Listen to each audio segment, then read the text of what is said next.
Malaki ang magagawa ni David Lococo para i-pacify ang isa niyang fan na kung Latin si Barbie Forteza ay ganoon na lang, may kinalaman nito sa Finlex na brand new Land Cruiser ng kapuso actress sa social media.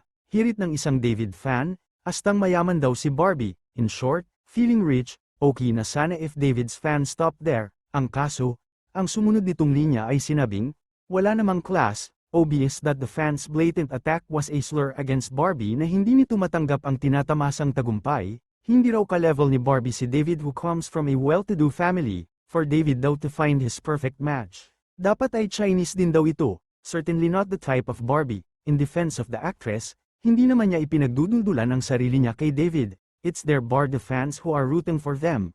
Halatang hindi nila matanggap na on her own sa kanyang sikap at tiyaga kung kaya't successful si Barbie.